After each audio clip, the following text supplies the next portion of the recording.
up, y'all? This is RVS. This is ROD, aka Rated R. And we are the We Coming For You cast. And we talk about pro wrestling from a black dude's perspective. Tell them what they can expect on this here podcast. Oh, we gonna give you all the raw and dirty and the everything black from AEW, WWE, Impact Wrestling, and any other wrestling in between. If you want your wrestling unfiltered, uncensored, and you want it raw, you need to subscribe to the We Come For You cast. Right here on SOLC Network. Give me the cue when you heard.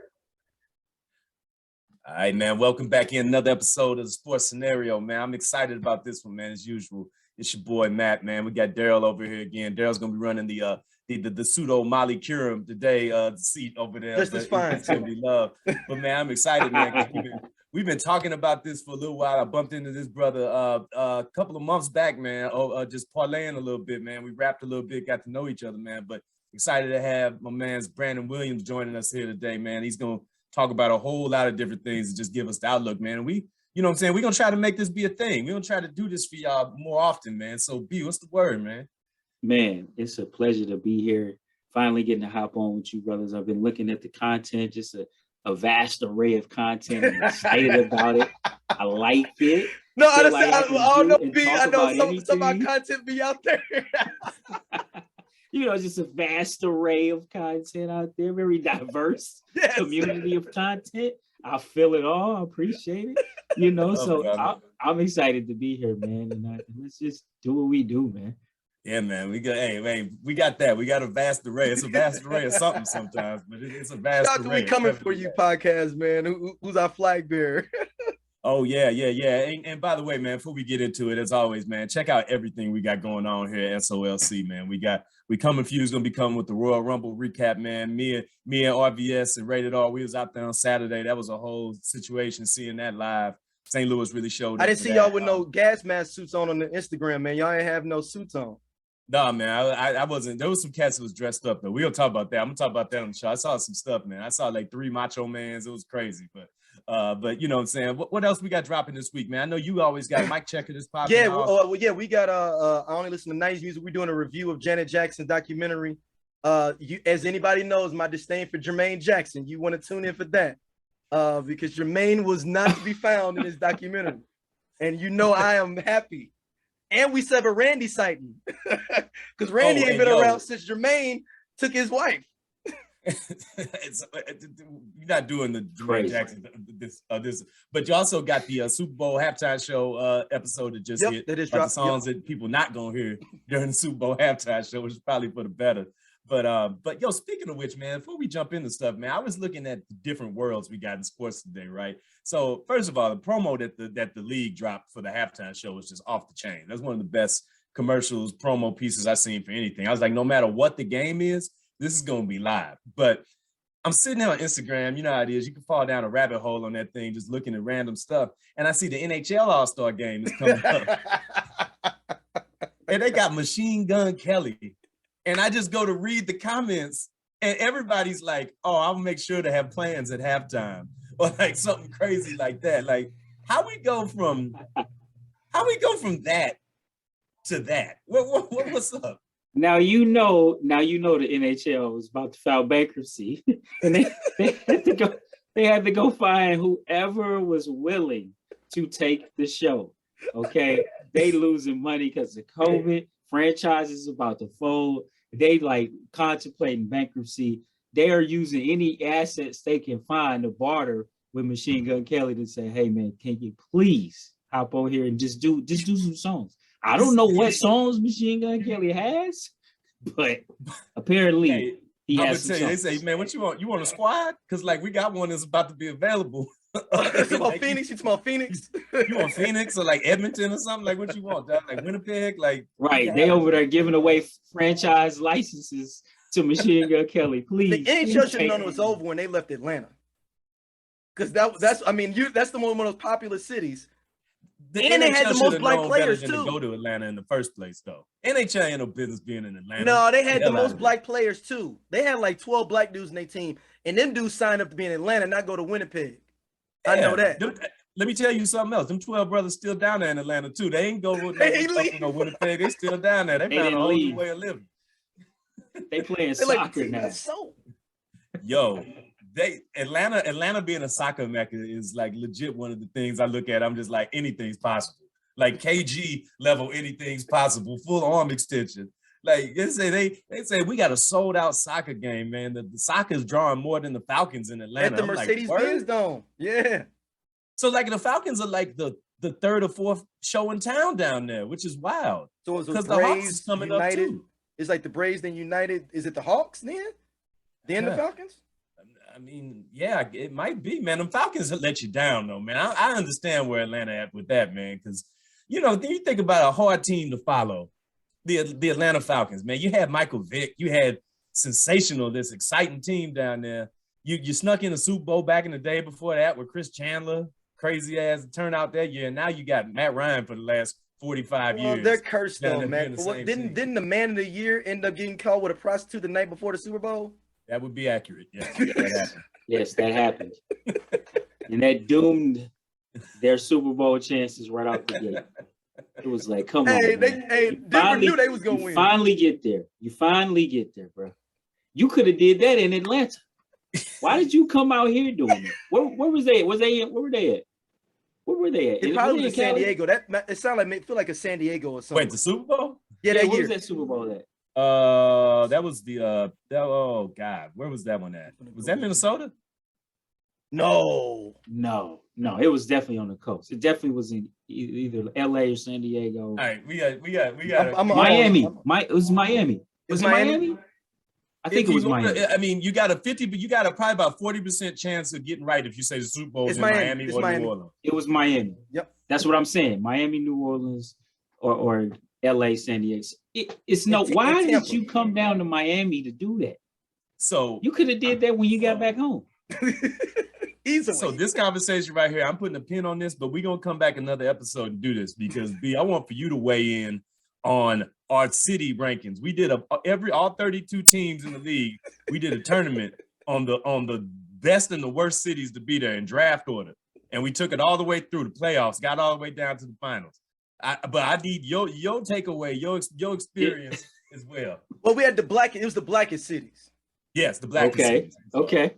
The winner was the Detroit Lions. Oh my God. I think it was Detroit versus Houston in the Super Bowl, I think. But we gonna see, man. That further lets me know. But man, let's jump into it, man. So, like again, brother, I'm excited, man, to have you on board, have you here contributing on the network, man. We got a lot of dope people, man, but I think your perspective is gonna be one that's gonna add a lot to the conversation that we do here in the program.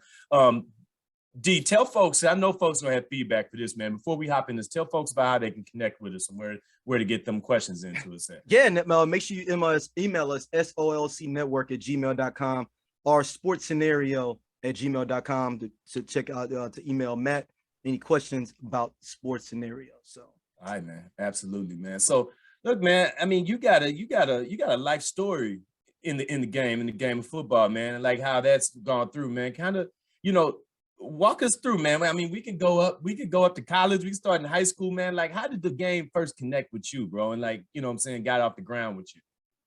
Yeah, I mean, I started playing when I was 6 years old. Matthews Dickey. Shout out. My mama just dropped me off up there and said, "Go do something," right? So it started off at the summer camp. So I started off going to Matthew Dickey summer camp. Then it was like, "Oh, you're gonna play football." So then I started playing football. Played football. Up in Matthew Dickey, man, we only lost one game in six and a half, 7 years, man. So one game when we was 13, and then after, then you remember who it was? You remember who it was? We played a team in Tino's from Sarasota, Florida. Okay, and they were not 13 years old. These dudes had mustaches and beards, and they were huge, like for real, like real big. And we was like, yo, who is these dudes we playing? And we lost 6-7. We lost 6-7. I mean, it was a close game all the way to the end. And we went, and I ain't gonna say this person's name, but this guy on the D line, basically, they were on the 2-yard line. He did an Olay and opened this big old hole and let them just walk right in. And it was a 4th down play. They scored a touchdown. We was winning 6-0 the whole game. They scored. And then they kicked a field goal because they were actually in high school. We wasn't kicking field goals at that time. So we tried to do a 2-point. We didn't get it. We had 6. They kicked the field goal. They got 7. So so they were like Bishop Sycamore, that team out of Ohio, but they were actually decent. These dudes was huge, bro. I mean, and I was playing running back and safety, man. I had to fill the alley on this dude who was probably like 5'9", 150 pounds at 13. No, and I was like 5'6", 122 pounds, coming downhill, filling alleys, just losing my life every time I had to hit this guy. So start off at Normandy High School, go to Hazelwood East. Oh, you started at Normandy? I started at Normandy. My uncles were actually the offensive and defensive coordinators at Normandy my freshman year. They had just came from college. They were in college coaching. They had a break they had a 2-year break, a 1.5-year break, and they came back home, coached in high school for a 1.5 years, then left again. So when they came home to coach in high school, I was originally going to go to Riverview. It's crazy. So I was originally going to Riverview in '98 because that's where they had started off coaching when they first came back. Then they jumped over to Normandy because it was like coordinator position. So they was like, we're going to just run our show. But that's the same year that Riverview won state. So you've been on there with Damian Nash and Christian Morton, though? I was on there with Damian, Christian Nash, Poppy, Willie Fields, Jamal Clark, all these guys. Cliff and Kenji, the big boys on the D line, Rico Armstrong. I was out there with all those guys I was doing 2-a-days. I had equipment. So you got that far. I was in 2-a-days with Riverview freshman year. Then we left and hopped over to Normandy and went to Normandy, man. And so I played there for 2 football seasons, transferred in the middle of sophomore year, though. Came to East. So you there with Lawrence? I was there when Lawrence was a freshman. I was a sophomore. So I remember him from his 8th grade and freshman year. And so came to East, man, and we only lost 2 games in 2 years. Unfortunately, it was a playoff and a state game. So left there, went to Wisconsin, man. Wisconsin at that time, we was just putting a lot of guys from St. Louis into the Wisconsin pipeline. Had a great history from St. Louis. Coach Kevin Cosgrove was the guy recruiting. He was the defensive coordinator. Great guy. Had a great time up there at Wisconsin. Got drafted in 2006, 84th pick overall. It was a great opportunity, man. Went out to San Francisco. I don't think at the time they didn't really know what they wanted to do with me, right? They picked me as the next. You know how when you picking who's the next best guy on the board? Who's the best guy on our board? It wasn't a need. It was just a pick. It wasn't a need. It was like, who's the next guy that's the best guy on our board? And so they kind of put me in an awkward position where it was like, all right, you're gonna do punt return, kick return, but you're probably not gonna play receiver because we're not looking for smaller receivers. North Turner was my offensive coordinator, so he won't big 6'3", 220-pound dudes running digs, getting in posts. So that I really wasn't his cup of tea. And so left there, went to the Rams. I was starting with the Rams at kickoff return. So Dante Hall, if y'all remember, Dante Hall was playing for the Rams. Absolutely. He had he was on the back end of his career. He was in year 10. He had a decent year that year 10. Gets hurt. They bring me in and I take over his spot. I did about 500 yards kickoff return in those maybe 12 games. And so Coach Linehan at the time knew my offensive coordinator from college. Offensive coordinator from college was actually a coach there.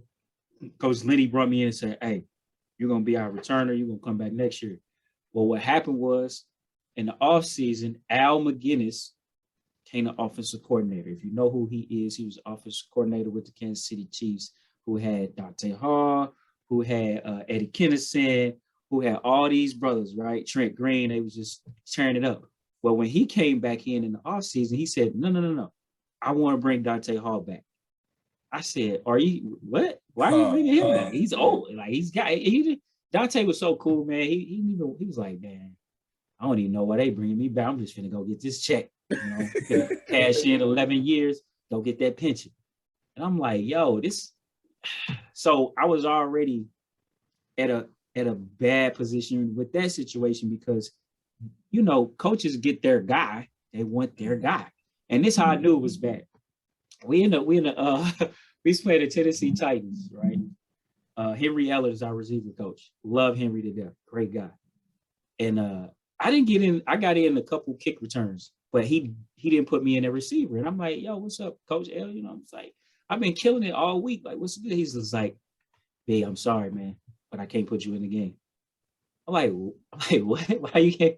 And it's just on the sideline. He like, B, it ain't happening. You ain't getting in. I'm like, this is weird. Whatever. We playing against the Titans. So the next day in the film room, though, they threw Dante Hall like 2 like quick bubble screens. And so we used these plays. He got like 6-7 yards on the play, right? Al McGinnis is going through the plays and highlights and like, this is how you run a bubble screen. This is how you run a bubble screen. This is perfect tape for how you run a bubble screen. You catch it, you get upfield. I'm like, dog, anybody in this room could run a bubble screen. Like, what are you talking? So that's when I knew. I was like, oh, the fix is in. They really, he's gonna keep Dante. Me and Dante are very similar in what we do. And at that point, I had kind of checked out of camp. I was like, man, whatever. I just stopped really caring at that point. It was like the last 5 days of camp. You know, it's like the dog days. Everybody already tired. The starters ain't doing nothing. You got to do everything if you ain't no starter. So I'm just like, man, screw this. And then y'all ain't even put me in the game. Like, man, cut it out. So left there. Like they're trying to put you on the glorified practice squad with that type of treatment. That ain't the way. Problem was I didn't have practice squad eligibility because I had played 13 games my rookie year. And at that time, and that brings up a great point, man, because you see, last year, if you're watching the game, Adrian Peterson was on the practice squad. Because they changed the rules and it doesn't matter. It's a rule change, basically. Long story short, they changed the rule. But this man, who's a future Hall of Famer, got to stay in the league for get another game check and play 4 or 5 more games because on the practice squad. Like, too, I would still be playing right now if I could have been on the practice squad for every year. So I think when you get 10,000 yards, you should immediately have your practice squad. Right. It's like back. You should not be able.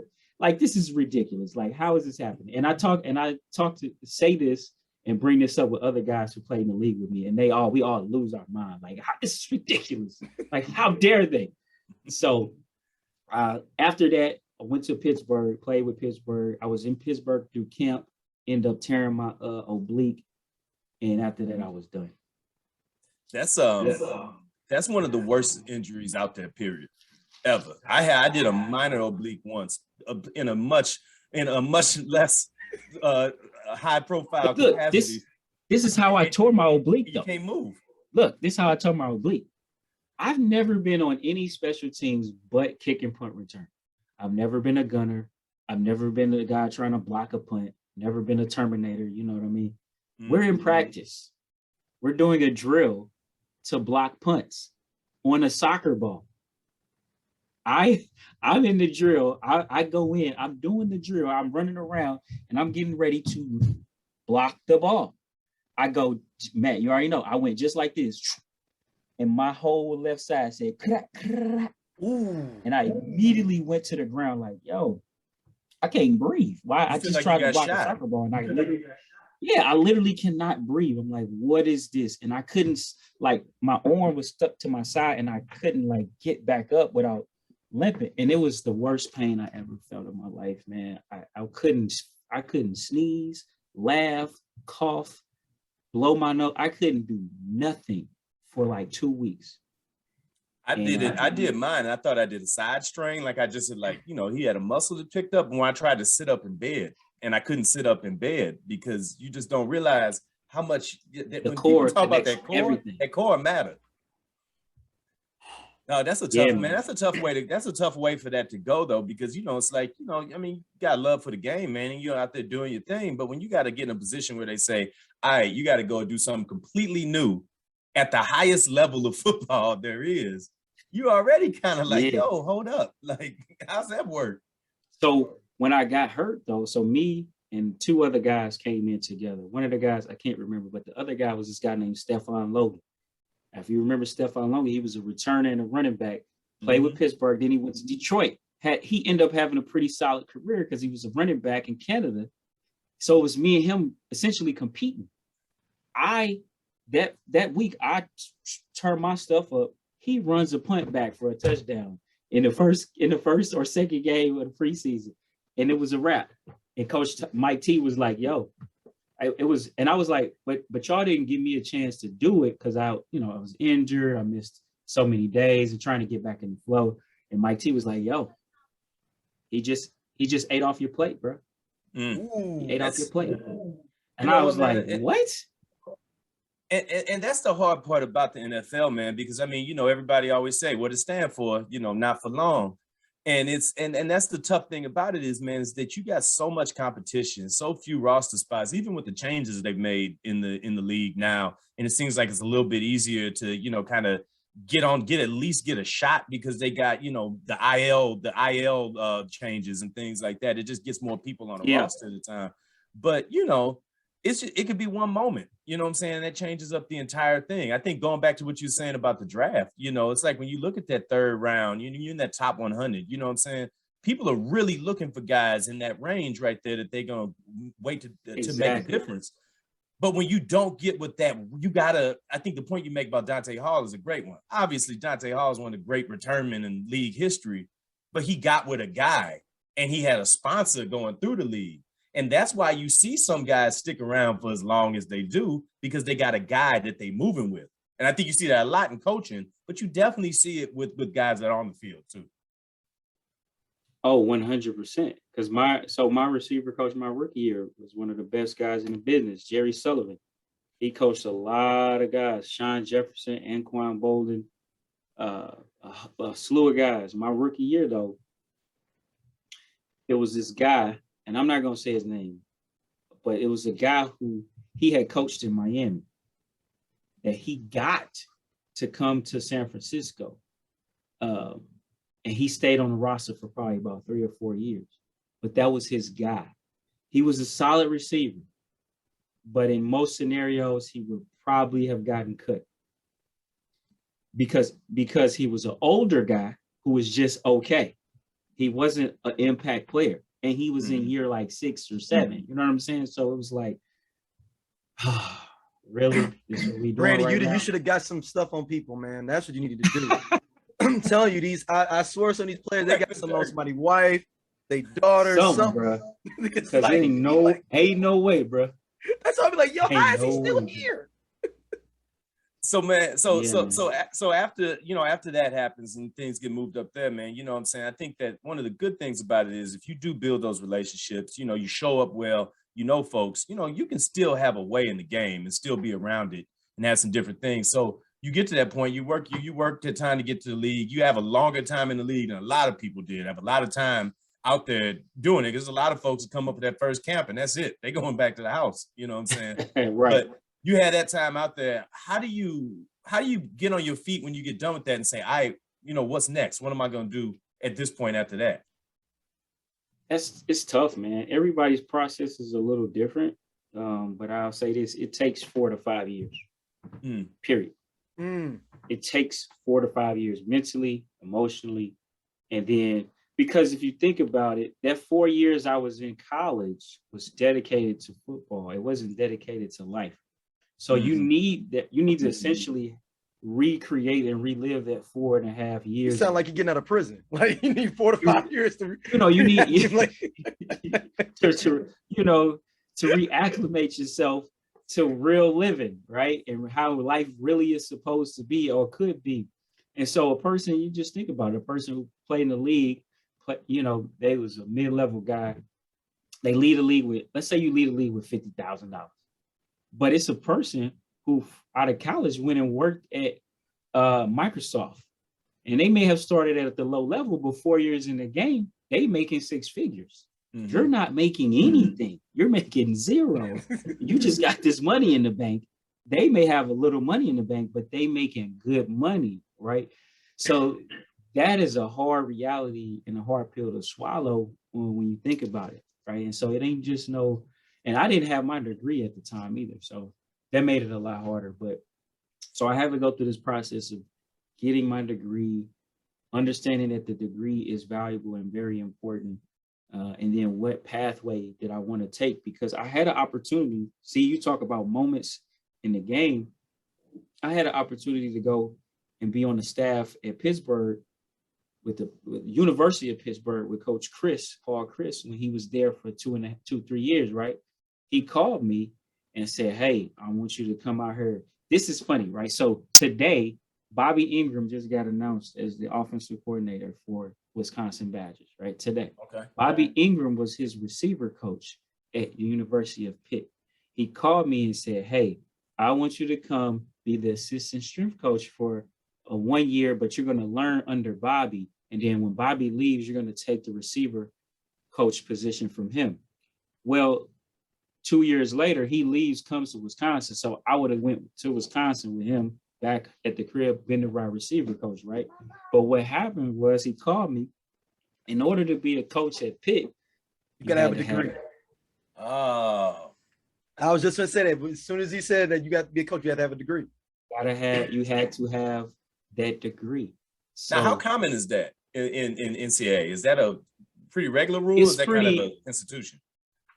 It's institutionally based. Okay. Some schools you have to have it. Some schools you may not have to have it.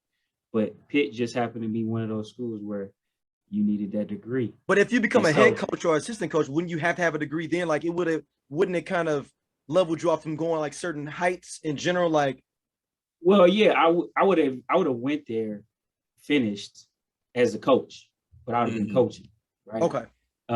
You know what I'm saying? But I wouldn't have kept it that way. I would have had to eventually get that degree to continue to move up the ranks or whatever. But I didn't even get that start because I didn't have it. If I'd have had that, they probably would be announcing me as the offensive coordinator of Wisconsin right now, or any other plethora of things. You could have moved all around.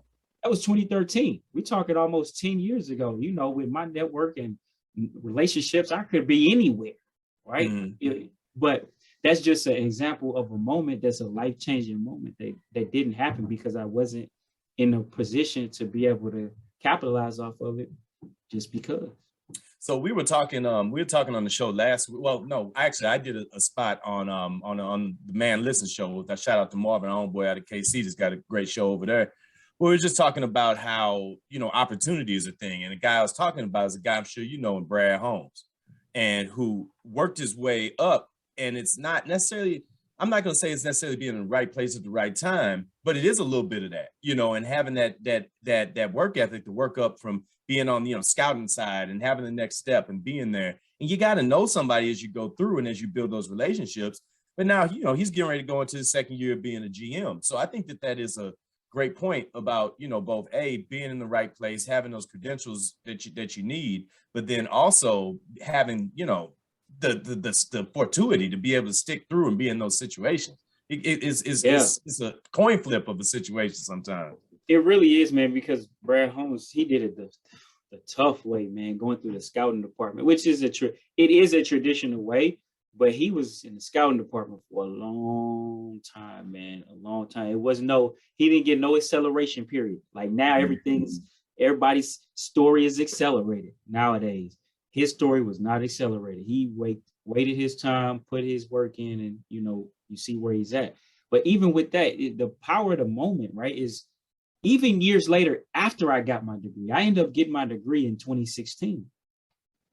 But the time had passed. I was already in broadcasting for 6 years. Mm-hmm.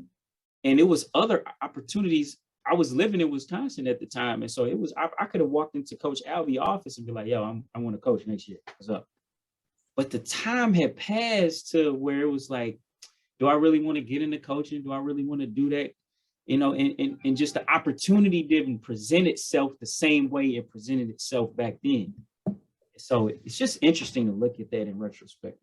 Looking at that and thinking about something like that, though, I think that some of that, it's hard when you look at your life and you look at the seasons of it, though, right? Like something that you were all about at one particular time, but that season can turn, and yeah, maybe you can do it, but you got to want to do it because that coaching another thing, I mean, we could talk about this as well. Broadcasting is the same way. You got to want to do that. You know what I'm saying? It's not just the type of thing where like a Microsoft or something like that, where you can just show up, kind of follow your rhythm and do it. You got to show up and be that guy every day when you're in a role like coaching or even in a broadcasting situation. Man, you know, and so, okay, I did broadcasting for 10 years. I did the Rose Bowl twice. I've interviewed a plethora of NFL, college, high-level people, done some spots on Big Ten Network, ESPN Radio, Fox 2. I did a lot in broadcasting, but even in broadcasting, man, I hit a ceiling in broadcasting because, and I feel like I had a podcast in 2015. Mm-hmm. Like that was 7 years ago. What people was doing podcasts, but it wasn't as prevalent as it is right now. But I had that hunger and that desire. I had two podcasts. One was my own, another one was for this network. And so I did that for like 3 years. I rode that for 3 years on top of doing the commentating. But to your point, I could have launched another podcast a couple years ago or a year ago because it's hot now, right?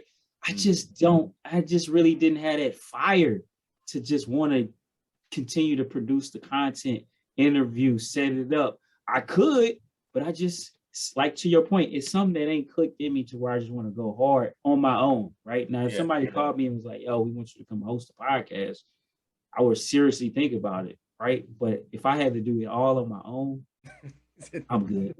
It takes a whole thing, man. I mean, and you're looking at two ridiculous ass dudes. And me and Dia said, "Oh, we in a pandemic. Let's expand. Let's do more." You know what I'm saying? And I had started getting into this introspective interview content where I was sitting down, two guys at a chair, you know, whoever us in the chair, the cameras and stuff, and that was really where I started to hit my stride.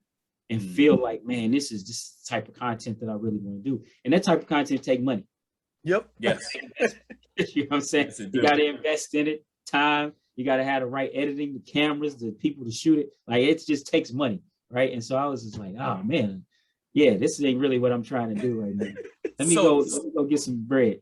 So a funny thing about it is that you got two types of people in journalism, though, right? You got people that is just like in college, grinding down, going through J school, doing all that. But there's a lot of other people too, that journalism can kind of just happen for you too, in some ways or another. You know, mine started with a WordPress blog and went to radio and is here and has done all sorts of different things. So like, how did the moment find you when journalism ended up being the thing that you slid into? So I was a broadcast major in college.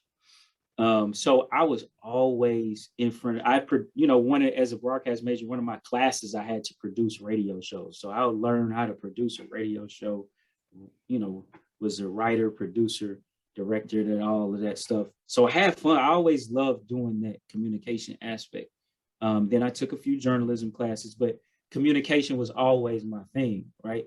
And so what happened when I left the NFL, I reached back out to my SID, Sports Information Director at Wisconsin, and said, the NFL Network had just launched in 2007. Not NFL Network. Big Ten Network launched in 2007, I think was the first year. I left the NFL in 2010. So it was still fresh. It was still new. I called my SID, and he called Big Ten Network. And I was like, yo, it's only one other guy from Wisconsin on the Big Ten. We need another guy on there. I'm your guy. Let's get it. I did the broadcast boot camp through the NFL. And so the first time I auditioned, so in order to get to the NFL broadcast boot camp, you had to have a demo reel. Like, I didn't have no demo reel. Hold on, you did like the episode of Martin where he went out there and he had like the... I see you. Hey, I had to make me a demo reel, bro. So I went to Jamestown Mall. No.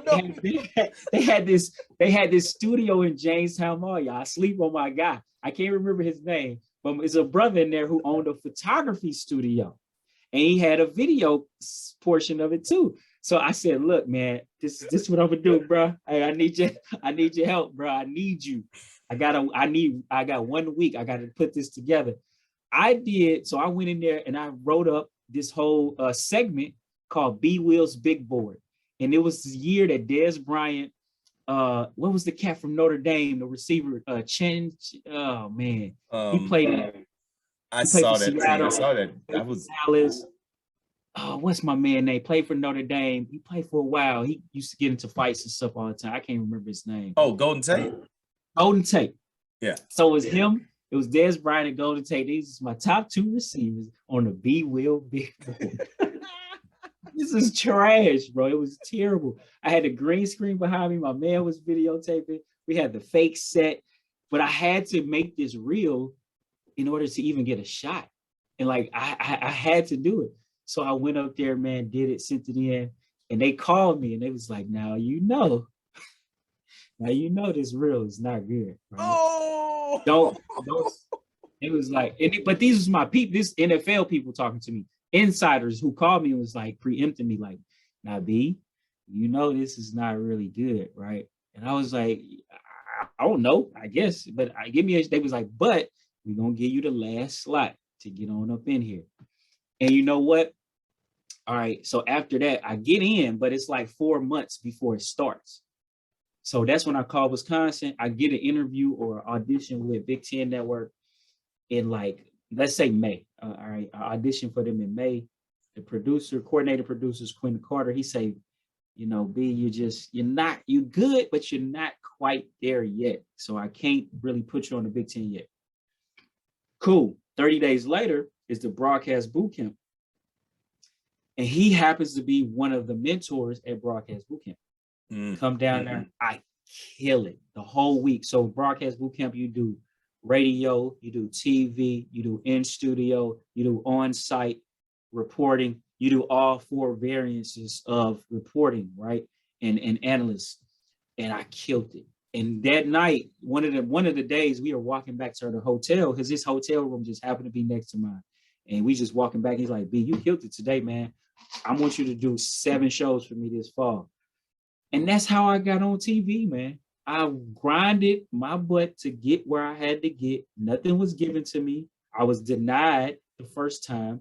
Barely got in by the chinny chin chin to get some more coaching. This is how I became really close with James Brown, Ryan Baldinger. Like I became close with these guys. And in my class at the NFL broadcast boot camp was Hines Ward, Orlando Pace, David Deal, Jeff Saturday, and like it was like 4 other cats who actually are on TV right now. Like all these guys is on TV, except for every other, because just said I don't want to do this crap. Man. Exactly. $100 million in the bank. I ain't doing this crap.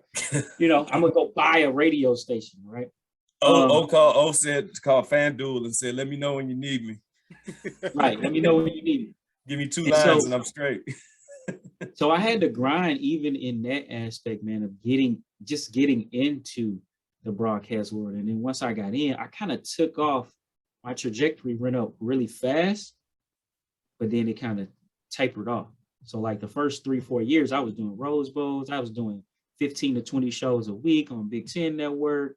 I was doing a lot, not polished at all, still rocking the camera earrings on set. It's like, yo, you gonna wear them earrings?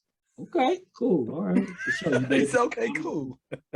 Better be damn good. So you know, I wasn't as polished, wasn't there. But as I got to year 7, 8, I was really polished, but the moment was past. The opportunities weren't just there because that was the time, you know, 17, 18, like now being on TV and radio is so popular in the athlete community at that point where everybody trying to get into it. Everybody want to do it. And all these networks is just reaching for names, you know, and I didn't really have a big name. So I was just a guy who was there being consistent, showing up. So after 2018, 19, I was just kind of like, you know what, I'm done with this crap. I'm done. I'm gonna hang it up. And I'm talking about I still had shows that I could have still been on TV. And I called my producer, was like, you know what? I'm out this year. I ain't gonna come back next year, man. I called the radio people. I had my own ESPN radio show. called them, was like, I ain't gonna do no more radio again, period. I think the thing that people kind of miss when you are doing radio, when you're doing that, because I mean, my first radio slot was 5 a.m. to 7 a.m., which is a 3:30 morning every day, because you got to get ready for that show. You got to know what's going on. But here's the catch-all, man. You gotta be plugged in. You got producers and things like that, but it will definitely show through if it's not your real insight on what's happening. If you're getting fed stuff and you're not doing the work on the back end, man, it's hard. And if you gotta watch 300 games a year to just be locked in on what it is that you're talking about, man, that's either got to get real lucrative or it's going to get real worrisome. Because got to get real lucrative, real fast. And in network, in local TV and local radio, it ain't no money. It's no money. No. You do. You're definitely doing that for the love of the game. For the love. Like, you got to have the best advice I got in radio. He says, like, this is a fun part-time job. Make sure you're really good at something else too. Exactly. That was great. That was great first year advice, because I was just like, let me just do like 3 more things I enjoy doing. But if you enjoy everything you're doing, it's great. But if you don't, And then the worst thing about it can happen is that, you know what I'm saying, to be in sports and to be, I don't think that having to love watching sports is a prerequisite of being good at sports. In fact, I know that's not the case. But the thing about it is, if you enjoy it and you enjoy the game, you like it, but then it becomes work, you also lose a piece of something that you really enjoyed in a genuine way too. And then you got to go back through that process of finding it, try to recapture the love, or just figure out what else is going to go into that. So it's a hard journey, man. I think that that's a really real outlook on what it is to really be in the game and to really know the sacrifice that go with it. No, it is, because I'm in a place, the last couple of years I've been in this place where, all right, Kobe Bryant passed away a year ago. That was he was the only reason I watched the Lakers. I was a huge Laker fan because of Kobe Bryant. And so when he passes, he retired a couple years before that, right? And so I still was watching him. We get LeBron, so I'm still like, all right, we still can kind of be relevant. But after that, it's like I don't really watch or follow NBA basketball like that. I started to like Steph Curry and what they was doing with Golden State, because I just kind of like Steph Curry. But other than that, it's like I'm not a super fan like I was. NFL, when the Rams left St. Louis, it wasn't like I was this huge Rams fan, but that's the team I covered. That's the team I played for. And so I had an affinity for that team, no matter what happened to them, who was on the team. I was watching, I was reading. But now that they're in LA and I'm back home in St. Louis, who's my team? I don't have a team anymore. So the last few years has been really odd for me when it comes to professional sports and just my fandom, right? So like, what's it like? Trying to get it back. What's it like, checking out the league? Like, do you watch it regularly? Like, do you, pop in, watch it here and there? Like, what's it like to be in the league, have that time there, then be out of it and be like, how am I going to engage with this now at this point? No, when you first get out of it, you watching it every day. You watching it religiously. You own it. You own it, bro. Like, it's a very small percentage of guys who just become turned off, because it's like your body is still wired to kick off, pre-game, post-game, locker room. This what they doing. Your body just still wired in that manner, and you never kind of lose that until you really just, 7 years out, 5-7 years out, and you just kind of like, it's cool. And then I had my brother played in the NFL too. So I was watching his games and watching for the love of him as well, and so that was another thing. I had a team because of whatever team he played for. That was my team. Right. And so that's just kind of how they go, but you never lose it, man. But I don't watch it as intently. What I do watch is highlights. What I do go back and watch is a YouTube recap, like a 15-minute YouTube recap of a game. I watch that religiously, but I maybe get 1 or 2 games a weekend. I still watch a lot of college football though. Okay. That's an awesome segue too. You already know what I want to go into. Go for it, bro. NIL, man. I'm trying to figure out how to sponsor like a Division III like school with the for the SOLC network. Even I don't care if it's Lemoyne on whatever. We're trying to get on their jerseys. What would NIL have been for you and kind of like do you envision like what it would have been? Or is it so far away from you? You couldn't even envision how NIL would have been for you. Man, NIL for a guy like me who ended up freshman year being a freshman All-American, broke the freshman record for most catches in a season, broke the freshman record for kick return yard. I had broke all these records as a freshman. So sophomore year would have been bananas. You would have caked up. I would have been caked up. And I wouldn't have had to leave the state of Wisconsin to get caked up. I would have been getting chunked off by people in Wisconsin. Mm-hmm. Right? I wouldn't need no national deal. I'd give me a Wisconsin deal and be good. I need a car. Let me go get that. You know what I'm saying? I need an apartment. Hey, no, I don't need no apartment because the school paying for that. I need something else. I don't want to live. No, I need a car. I need a check. But see, you make a good point though, man. Like when I remember, what was it? It had to be 8 months ago. People was talking about Luther Burden decommitting, and being out there. And he's number one wide receiver in the country. You know what I'm saying? I mean, that's going to be a sweepstakes now with the way that goes. But when people is like, he's not going to go to Mizzou, he's going to go to Georgia, go to this. I say that at-home money is going to come from all over the place.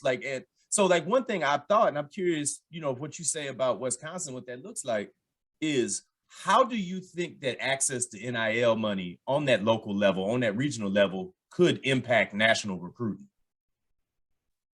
It could impact it big time. I mean, even from a HBCU standpoint as well, smaller school standpoint, because every school has donors. Mm-hmm. Every school got big pocket alumni, and if a school is smart, they'll build out an NIL division. You only need one person to run it, 3 or 4 people that's helping with social media, helping with vetting deals, helping with the compliance aspect of it.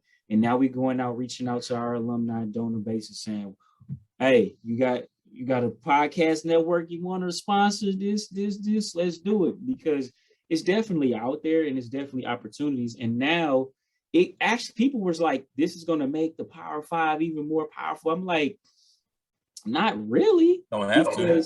Yeah, because I could be a smaller school. If I'm a school like Lindenwood, let's use Lindenwood, for example. They're right in the middle. They're a powerhouse in their division. Mm-hmm. They're pretty successful in their division. If it's a kid that's local here to the St. Louis area, and he not going, he ain't going to Georgia, but you competing against Northern Iowa, a MAC school or something like that, oh, bro, we can chunk you off with $25K a year. You might as well come here. We're going to get 2 or 3 deals for you. We're going to chunk you off this amount of dollars a year. And it's all above board and legal. We're going to put you in gear. We're going to get you a whip. Like, let's go. What's up? Or you can go over there and you're not going to get none of these deals because you're just a small fish in a big pond. Mm-hmm. And it's just how it is. You can use it as a recruiting tool but most institutions don't get caught up to the game fast enough. The thing is, the only advantage of the Power 5 is they gonna acclimate to the game faster because they was already right. It's just making our thing legal now. Thank you, but that's the only advantage. Right. That's the only advantage. So what, like with the NIL money coming into play, that's one thing. But then with the NCAA changing over the rules as far as the transfer portal and how quickly that blew up at the same time, it feels a little bit like we got a free fall, like a Royal Rumble in college football right now, where, Daryl, you joke about it. You say that somebody could play a different school every year, have a different that's a real situation thing going on. But in reality, you can't play for 3 schools in 5 years. So the question I ask you about that is, though, is how do you think these two things happening at once? Are we seeing a very raw version of it right now that's going to get refined, or is it going to kind of stay like this?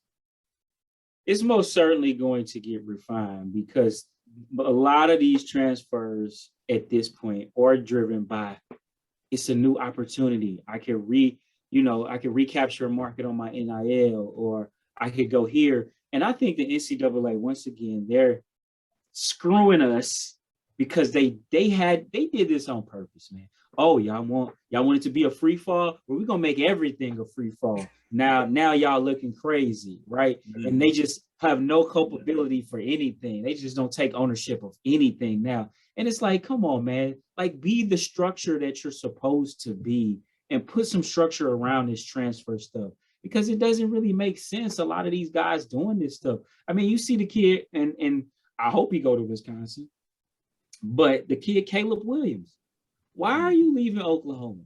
You beat out the starter. You took his job, and now you're going to leave the school where you just took the job because the coach go to USC or it's some other opportunity. Like, what are we doing, man? Like, come on. And the crazy thing about Caleb, when you talk about Caleb, the thing about it is nuts too, is that Spencer Rattler leaves. So now Oklahoma is just sitting there with absolutely nothing. And like now Oklahoma is screwed. Yeah, like they got to rebuild. I just saw on the bottom line here, I got ESPN on in front of me, that they top wide receiver recruit just decommitted too. Like it's Oklahoma's in trouble in general. What's going on? Football, one of the strong things football's got is that it's got continuity though. Is that because of the fact it's going to take 3 years away from high school to get to the league, no matter what, you got some sense of continuity there. But what really hurt college basketball was that loss of continuity, because guys are coming in, they're leaving, they're going to the league real quick. Guys weren't even messing with college for a little while there. It's going to get really, really hard to understand the situation, the place that college football is in with all of this movement. And I'm not here to say that it's right or it's wrong or anything. I think opportunity, we're in a free market, world here. You should have the access to opportunity.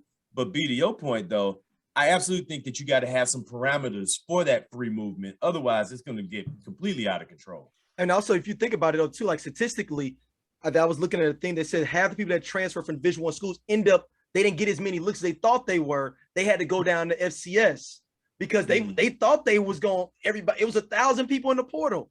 Everybody ain't getting picked up for another school, and some of them had to go down to FCS. Because you got to understand, even just because you transferring don't mean I got an extra scholarship. We still only get a certain amount of scholarships every year. We still only get a certain amount of scholarship players on a roster. So in NCAA in college football, I think it's with like 75 or 80. Yeah. And if we don't have no more scholarships to give out, what you gonna do? Is that where the NIL scholarships kick in at? The NIL scholarship. Well, you would assume yes. That would be all right. You can still come here and not be on scholarship, and we're gonna have somebody pay for your joint. But it's like, I think the NCAA still needs to put some structure around it where it's like you can only transfer once every, his cast isn't transferred 5 times, Brandon.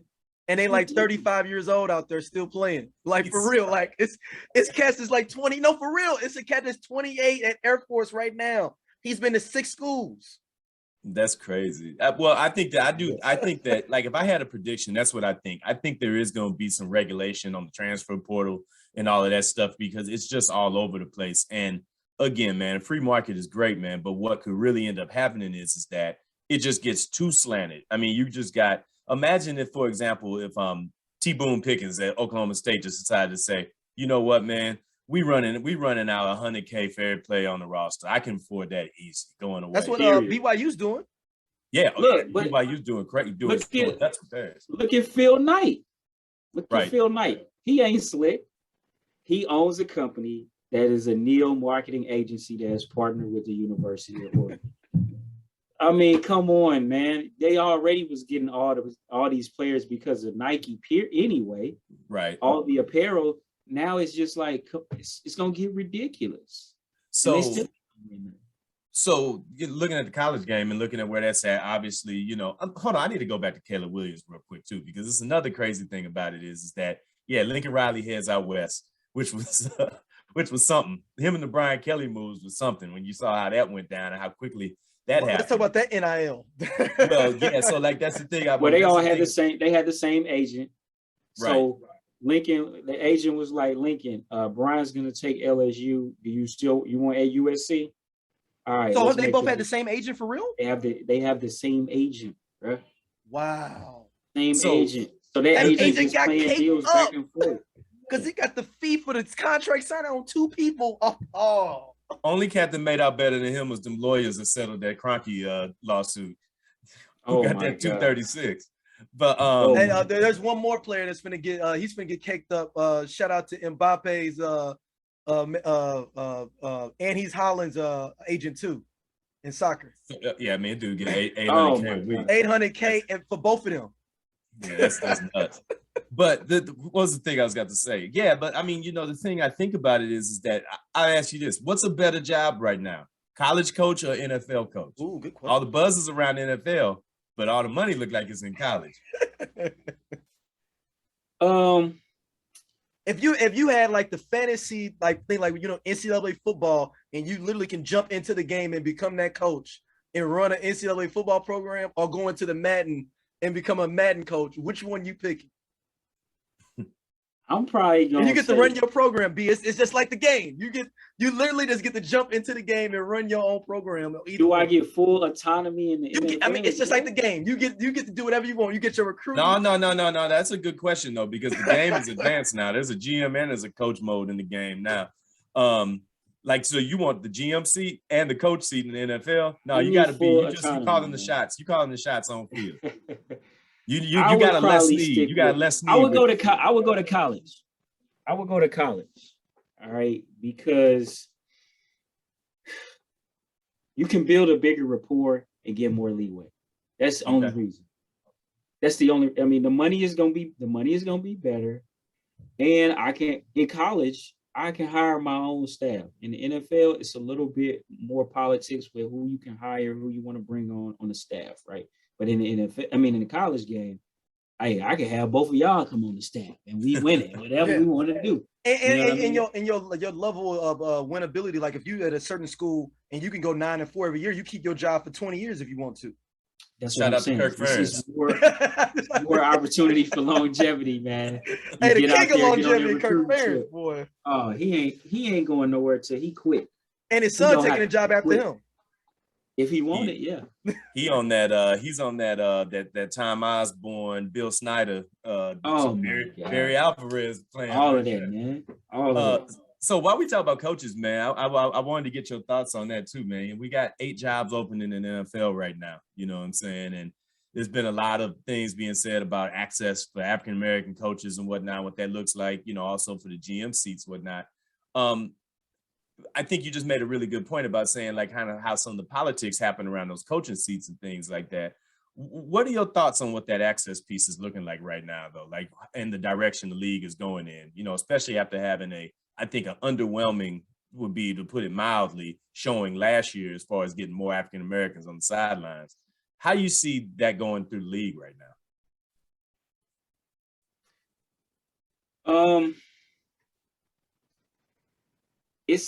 I don't see any change, like any real change, right? It's a lot of things that are being done for show.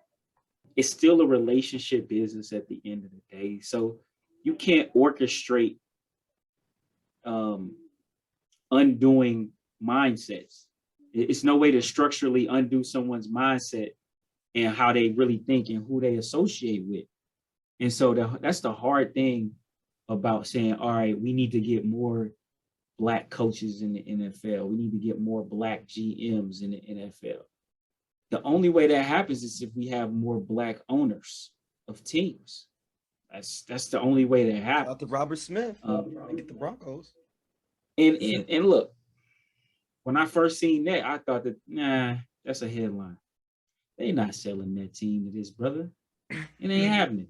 That's a headline. That's a good headline for him and for them. It's really so it does double duty. It does double duty. That's a great headline for the Broncos. Hey, we're entertaining. Yeah, okay. But for him as a businessman, he has another, hey, I'm a billionaire. I want to buy this team, put it out in the press. we don't know if he's had real conversations about this. Like, come on now. And I think he's from there. He's from Denver. He's from Denver. Hey, let's build up some PR. And now I'm the next black guy who they don't let get an NFL team, but here's this other deal that I scooped up, right? Here's this other team, this soccer team or this expansion team that I was able to get a minority stake in. I didn't get full ownership, but now I hopped in and got some minority stake because they threw me some stuff, right? I thought that was really a PR grab, because if Peyton Manning and whatever group he put together don't buy that team, or I don't see that. I don't see that brother getting that team. Peyton lives out there now too, I believe, as well. Like amongst the places number of places he got. And look, and who's the other owner of the other sports franchise teams in Denver? The Cronkies. You think I rest my case. Yeah, that's that.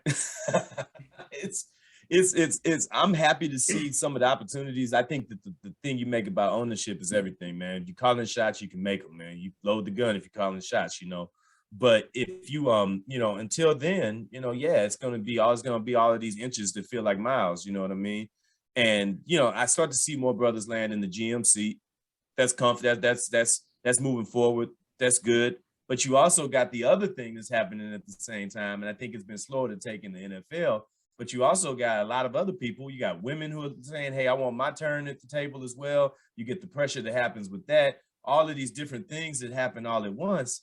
And then, that progress that you're looking for in some areas is going to get buried. Like, I don't know. I don't know what's up with Eric Bieniemy. I'm tired of it kind of just being about Eric Bieniemy, because there's a lot of other people that a lot of other black guys that are coaching, things like that. But I asked a question on our Facebook page, on the SOLC Sports and Culture page. I said, over under 1.5 brothers getting jobs as head coaches this offseason. This is when it was like 7 jobs open. Cats is like, oh yeah, they're going to get past that. They're going to get past that. It's 4 open now. We doing this. This is going to drop on February 1st. There's 4 jobs right now. 1.5. What's the 4 jobs? It's right now it is Miami, Jacksonville, New Orleans, and what's the last one? Houston. Damn, it ain't happening there. New Orleans may be the only place. Because of the culture of the city. Because of the culture. Because of that ownership, that family that owns it. They're really all about winning. They've been open to doing many things before. They own that basketball team that has had multiple African-American coaches of the Pelicans.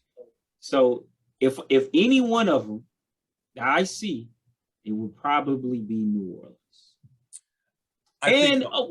Jacksonville, because Brian Leftwich. That's the only reason. Jacksonville would have the upper hand because of Brian. That Byron Leftwich thing is getting hairy too. I don't know how close you kept up to that over the last week. They announced he had the job and that Adrian Wilson was going to be coming, and now he's like, hold on, we need to talk to the guy that ended up being the Broncos coach about 5 hours later. I'm like, what's happening with this, man? Like, you can't be pump faking with that. But that still don't get us at over 1.5 though. No, it's only one of those spots are gonna have. Is Eric Bieniemy turning into this generation's Norm Child though? Wow. I don't know what was up with Norm Child. But remember, he was like the offensive guru with everybody. He should have had a head coaching job. It was like, where is it? It's not about when, it's if. And then it was gone. Like literally. I don't. This is what needs. I don't think anybody is saying for Eric Bieniemy it's about when. I don't think anybody's saying it. I think it's still a huge if for Eric Bieniemy. I don't think it's inevitable whenever it's going. No. That's only in our circles where we talk about he should be getting an opportunity and it's just a matter of time. But in the real NFL circles, it's like it's too bad. You ain't getting no job. So well, no matter what, at this point, you got three brothers that are out there that I think people is riding heavy for: Brian Flores, Eric Bieniemy, and Byron Leftwich. Well, it ain't. I'm telling you right now, I don't care what it is. It ain't about to be 3 brothers to fill up them last 4 jobs. So you call it what you will at this point. No, sir. You still have Leslie still have Leslie Frazier. You still have Jim Caldwell. Those two names are still out there. And those are guys who were former NFL head coaches and viable guys who can build up a program. And who have had success as coordinators, obviously, as well, too. I thought Jim Caldwell should have got the Chicago Bears job. Would have made a lot of sense. It would have made a whole lot But of you sense. see how they look, you see how they do a brother when he get the GM's position though? Oh yeah, they're making a call. We give you the position. Yeah, we give you the position, but we already had interviewed like 7 folks. We narrowed it down to these 3. We got it narrowed down for you. And actually, it's narrowed to 3, but you can only pick between these 2. But that's your hire. That's your hire. And it's your hire. Like, come on, man. Like let's stop. Then the brother up in Minnesota, he trying to interview Jim Harbaugh. Come on, man. What are we doing here? Harbaugh? It's been there, done that. We see what time that is already. Hey, no, he's been successful though. Don't get me wrong, he's been successful, but that's still a reach. Like, why are we reaching to get him? No, Harbaugh not taking a job. He using this to get some more jack up out of Michigan. Like, you know what time it is. How much more money does this man need? Oh my gosh! But think about if he wanted to use a job, it would be the Miami job, because Stephen Ross. He's a Michigan alumni. This business school is named after Stephen Ross. Yeah. So if anybody has ties to Harbaugh, it's gonna be Stephen Ross. Well, I can tell you who ain't hiring a brother. It's Stephen Ross. They done that. I got a crazy number for that, man. Before we turn the corner on this, get to our last thing I want to touch on with you, man, is that I had to do the math on it when I started seeing what was happening, man. I saw, a lot of people will bring up Mike Tomlin, people will bring up Marvin Lewis. You take them out of the equation, that every black coach has been hired since 2017. Their average time in role has been 2.5 years before they gone. Now, you know what it's like on the inside of that building. You get in 1 year, and then your over-under is 1.5 years, whether you're going to make it even past that point. It's impossible. Like Brian Flores got 3 years, had an 8-game winning streak, lost his job, and he was in 3 years. He beat the norm with that. It's you can't tell me when you put this much evidence and this many chalk outlines on the ground that they ain't shooting, even after you got the opportunity. Like, nobody can tell me that, man. So it's a tough ride, at least man. It's very short. All right, man. Well, man, hey, before we get out of here, man, I want to break out the crystal ball, man. So, we have had quite an NFL playoffs here, man. And now we got the Bengals, and the Rams in the Super Bowl. And like I said it earlier, man, I said, I feel like this is just when you simulate the whole season on Madden and you just get some random combination of teams in the Super Bowl you couldn't have guessed. How you see this playing out, man? Like what it's interesting. This is the first or the second time that the hosting team has made it to the Super Bowl. What was the we first had 52 in a row. We had 52 in a row when it was on the road. Now we got 2 in a row at the crib. Yeah, that's pretty interesting to me. But I am going to send up some prayers for Joe Burrow. Oh wow, because Aaron McDonald and them. They are going to be relentless. Mm-hmm. And it's no knock on Joe Burrow, but his offensive line is horrible. It's bottom tier at best. And I feel sorry for this brother, because I feel sorry for the O-line too, because they're gonna take just as much licking as he is, because they're gonna have to try to block these brothers every single play. And at least Joe Burrow can see it coming and he can fall and get out the way.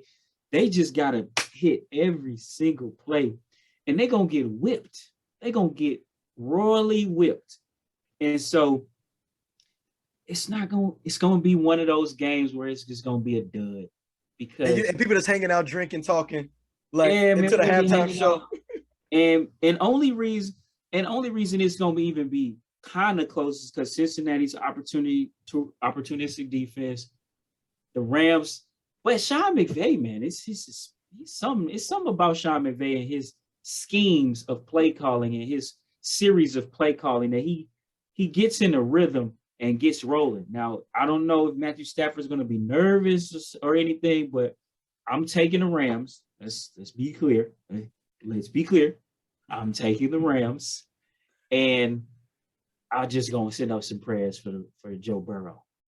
It's hard to argue that Jamar Chase pick. I mean, he's lit the league on fire when he's been out there, man. But you got all those weapons, man. They in the Super Bowl, man. You better spend some money on that Burrow, or else that receiver ain't gonna get the ball because Joe not gonna be in the game. He already got knocked out of one season in his career. You gotta protect that young bull when you get that number one guy. We've seen too many number one pick quarterbacks that don't become who they're supposed to be because you don't put the investment in front of them. And now you got Von Miller and Aaron Donald coming this way. You got Leonard Floyd. You got all these guys. Hell, they might even get excited and start sending Eric Weddle at the line. Like, it's going to be a whole thing. He a mercenary. Dude, they done brought him back. It is finna be. They throwing the kitchen sink at that boy. It's gonna. I mean, look, it's gonna be he gonna be a target, man. Just like I feel you act like he a dude. You act like he a dude walking into jail, just like he is a target. Hey, he is, man. Like, he is really walking into a prison. Like, the last game, the Rams, when they played against the 49ers, that's the division rival. They know the Rams, and they know each other so well. So, you know, Kyle Shanahan knows the right blocking schemes in the right place to hit them with. Plus, the 49ers are a better offensive line. So they know what they're going to come with. So they were able to subdue a lot of the pressure. The Bengals ain't subduing nothing. This is finna be some smoke in this city, baby. How many? Give me a ballpark. What you think? Over under 9. Oof. They gave up 9 in the wild card round to the Titans. So you think the Titans defensive line ain't as good as the Rams defensive line? They tugged on Superman Cape on the broadcast yesterday too, but they said, I think it was what game was that? That was the Fox game. I think Aikman said, we haven't heard very much from Aaron Donald. I'm like, that word gonna get back to him. He waiting a week.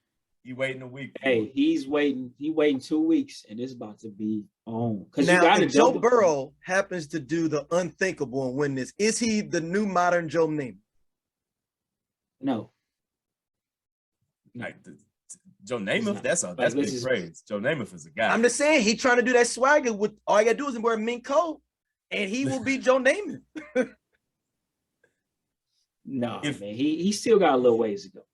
He's good. I tell you what, to take a team that was 4-11-1 last year, had the number 1 pick the year before that, had number 4 pick, now you in the bowl, that says something about that team. And even with the point, you did all of that with that line, you know what I mean? And with some of that defense wasn't burning the world down all year either. But they went and drafted a good kicker.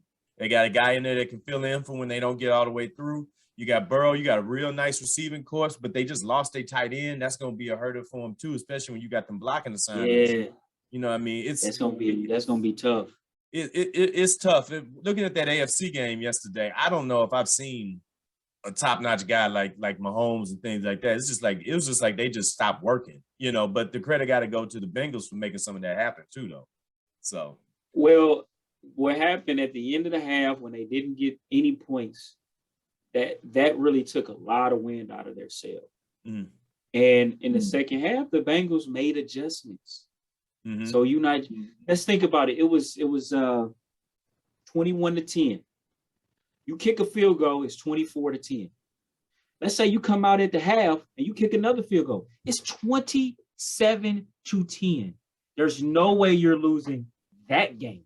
Mm-hmm. But now you come out and you jack up the field goal at the end of the half. You go into half without momentum. You come out in the half. The Bengals have made adjustments, so they play in the game too, and they start stopping you. And Pat Mahomes is making some crazy plays that he don't normally make. So now they stopping you, and their offense is getting a roll. And remember, they just did this to you 2 weeks ago. They just did the same exact thing. Right. They were down and it came back. So they have the confidence. They like, look, we was in the same. We just stopped them. They didn't get the field goal at half. We can come back. It's the same scenario. We only down 11. Let's put one stop in front of the other and get this.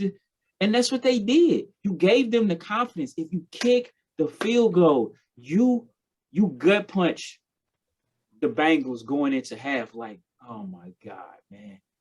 they didn't score 4 straight possessions on us. Right. We can't stop them one time. No, you can't. And guess what? They get the ball back. They get the ball back after half, and they're gonna do it again. But you got to win the game upstairs too, man. They lost it there. They lost that game upstairs. Andy Reid fault. Oh, Andy Reid said he lets Patrick Mahomes go out and do what he wanted to do on that last play instead of just kicking the field goal with 4 seconds. Like, what do y'all think y'all got the God's gift with the 13 seconds? Just kick the field goal, bro. Stop taking I've noticed more coaches this year that have been doing that. I mean, John Harbaugh, I'm sorry, he got the Ravens out the playoffs doing that, going for all them 2-pointers and listening to y'all want to go for it and doing all that. You want to go for it with your backup quarterback. Like, I think that coaches got to step up and be coaches as well. And I think that you got no doubt who's calling the show in either one of the guys that's on the sidelines in 2 weeks. And that tells you that's what's happening. Zach Taylor is calling his game. Joe Burrow is not calling his game. Sean McVay is definitely calling his game. Absolutely. So it just says something about it. So coaching does matter. A lot of people say if you got the talent, you can do whatever. Coaching does matter. We got the Super Bowl prediction. I don't know if I'm there yet. I want to see. I want to see. I've lost so much money. What? Hold up, man. You have on bifocals. Do we need to upgrade your prescription? What else do you need? You gotta have to give me the gritty joints too. I don't know. I'm trying to think about it from the standpoint of I don't care who wins. I just want to make some money back. So I need to see what this line is talking about and what that's going to be. It would be magical to see happen. But there's one thing about the Rams that I'm going to say that I have noticed is that they played 2 playoff games this year against divisional foes, right? Which is a real nice situation to be in. The one time they played a team they wasn't familiar with, the bag almost got fumbled. So I don't think that these Bengals are in worse shape than those Buccaneers were at that point. So I think it's gonna be interesting, or it's gonna be a landslide. I don't think there's no middle ground. What happened the last time the Bengals played in the Super Bowl? Well, hey man, listen. 1988. Listen, it got ugly. 5-10. What is your belief in Team of Destiny? I don't believe in destiny in football. I believe the best team is gonna come out there on that day and win the football game. Well, and unless it's something that I'm missing, the Rams are a better team because it's all about matchups, right? It's all about matchups. How do you match up? Okay, Kansas City versus the Bengals. That's actually a pretty decent matchup for the Bengals. Number one, because we already beat them. Number two, they don't have a dominating defensive line who can just tear me up. The Titans versus the Bengals was a bad matchup for the Bengals. The Titans just gave the game up. The Rams versus the Bengals is a bad matchup for the Bengals. The line on the Rams is dominant. There's Jalen Ramsey can go, let him go shadow Jamar Chase. Don't go crazy and just say he's going to cover 0, but you let him get in Jamar Chase's head and fight with him all game. Okay, he gets 6 catches for 86 yards and 1 touchdown. That's not beating the Rams. You know what I'm saying? Offensively, the Rams are a very solid, very good football team. They're playing at a high level right now. And McVay is the wild card. He can call a great, wonderful game.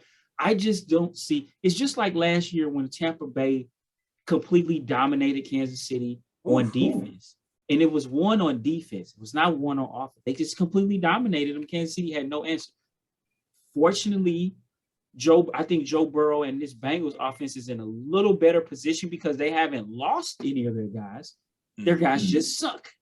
So you can patchwork some stuff together to where it ain't gonna be just this onslaught of scoring, but the game should be in hand by halftime. I'm gonna just be real.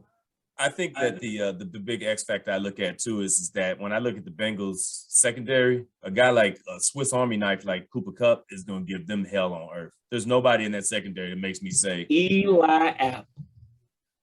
If they put him anywhere close to him, somebody that if they put Eli Apple anywhere close to Cooper Kupp, I want to see everybody's bank records on the Bengals because somebody's on the tape. I need a January 6th committee to research what happened if that's the game plan they come all up right. with. So now we get OBJ versus Eli Apple. It's ugly. You know they did that. You know they did that in practice a few times with the Giants. Yeah, you're right. You're right. Yeah, I'm betting the over. All right, there it is. Hey, my brother. Hey, man, I appreciate you taking the time with us, man. I hope we get a chance to do this very frequently, man, more often, man. Get a chance to chop it up, talk about the game, man, talk about the realities of it, everything that go into it, man. What you got going on, man? We always gonna let people, you know what I'm saying, know where they can connect with folks to see what they got going on as well. Yeah, I mean, people can follow me on Instagram and Twitter at I am Brandon MW on both spots. Also, I'm about to launch this watch brand, man, Bravado, brvdbrands.com, brvdbrands with an s.com. Go get on that email list. Reserve your watch. Hop on the email list. You get $400 off once we actually go and launch sometime this year. Been working on this for about a year and some change, man. So it should be really good. Been getting really good feedback on my designs and everything like that. So you ever designing watches, man? I didn't know this. Bravado Brands, man. Your life, your legacy. It's a full men's lifestyle brand. The watch is the first piece coming out. We're gonna hit you with a fragrance. We're gonna hit you with some shades. We're gonna hit you with some leather accessories. You know, a wallet, a belt. All like Eddie Murphy leather. Eddie Murphy leather. Oh, real deal. I'm talking about the full leather suit, looking like I'm not the full leather suit. No. If you want to get the full leather suit, that looks good on you. I will not be rocking the full leather suit. I'm rocking accessories. That's about it. But brvdbrands.com, man, go check that out. And also on Instagram, it's BRVD Brands on Instagram as well, man. Go check out what we got going on. It's the first Black-owned luxury watch brand out of St. Louis, man. So we're gonna have some fun with it. That's what's up, man. We'll get those links up for everybody over on the social. Yeah. We'll have it up on the meeting note, the show notes as well. So absolutely. Well, man, we're gonna let this game get in the books. I feel like we gotta circle back around. I feel like you're going to be at that point and be like, what did I tell you is going to happen? What did I tell you is going to happen? What did I tell you is going to happen? I'm going to tell you, I thought, but they still showed up. To you. They showed up 1 point light on me, so I still didn't make no cash, but it's all good. It's all good. I'll be all right, Joe Burrow happens to get this done, how as we leave out, what would everybody say about this? Is the fix in? If Joe Burrow was Super Bowl, they would say the Rams completely dropped the bag, massive debacle. Aaron Donald would lose his mind if this happens. It would be after the last showing that they had there in the bowl. McVay would be the one that would be on the line if they took another L like that, because he went out and got his guy. He traded out what was his issue behind center and went and got the guy he wanted to. You're gonna have to be on Jared Goff's suicide alert though when they get this thing off. And basically the only thing they changed was bringing him in, and then they went and got Vaughn, and then they got Odell for their new quarterback. They treating the step kid a lot better than the firstborn. So prayers up for Jared Goff as well, man, because it's gonna be a tough summer if that's how it goes down. He won't be in the league in 2 years. But B, man, much love, brother. We're gonna get together again here soon, man. And for everybody that's tuning in, whether you're watching it on YouTube, whether you're listening to it on the podcast, man, much love to y'all as well. You can always follow us, SOLC Network, man. We're everywhere on Instagram. You got Daryl, hit them with the emails again. SOLC Network at gmail.com, SOLC Network on Facebook, Twitter, Instagram, all that good stuff. We everywhere. SOLC Sports and Culture page as well, a Facebook page where we talk sports and culture stuff in there.